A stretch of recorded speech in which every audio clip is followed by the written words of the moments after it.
Good morning. It is a great honor to be in Washington today because on this day 70 years ago NATO's founding treaty was signed in this great city, and since then NATO has preserved peace and safeguarded freedom.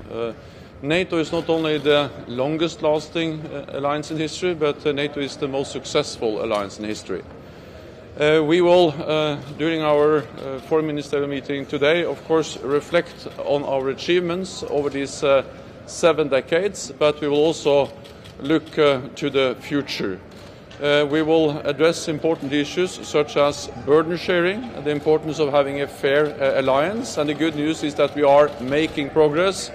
Allies are stepping up and they do more together now than have done for many decades. We will also address NATO's role in the fight against terrorism.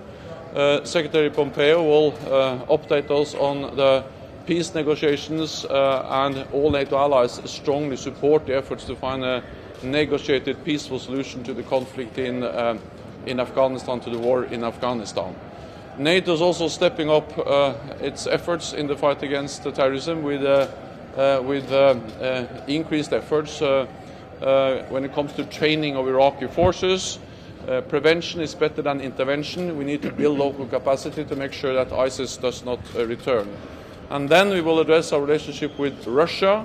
Russia violates the INF treaty by deploying new nuclear-capable missiles in Europe. And we will also address the aggressive actions of Russia in the Black Sea region. We will agree on new measures of support for our close partners, Georgia and Ukraine, sovereign nations with the sovereign right to choose their own path. And with that, I'm ready to take your questions. US Vice President Pence has again criticized Germany for not spending enough money. Do you share his view? So all NATO allies made a pledge to invest more in defense to improve burden sharing in our alliance. And I expect all allies, including Germany, of course, to make good on the pledge we made together. We didn't make this pledge to please the United States. We made it because we live in a more unpredictable and uncertain world. Allies reduced defense spending after the end of the Cold War when tensions went down, but now tensions are going up again, and then we have to invest more in defense. Germany, as all other allies, are now making progress. The good news is that after years of cutting defense spending, Germany and other allies are adding billions to their defense budgets. So I welcome the progress we have seen, increased investments from Germany, but of course I expect more from all allies. Then let me add that burden sharing is not only about spending. Burden sharing is also about contributions to different NATO missions and operations. Germany is a lead nation in Afghanistan, has been there for many years. Germany leads one of our battle groups in the eastern part of the alliance in Lithuania, and Germany is also now responsible for the high readiness force in NATO, and Germany is also leading the NATO activity in the Aegean Sea. Hello, good morning, bonjour tout le monde. When it comes to defense spending, is Germany the new bad apple of the alliance?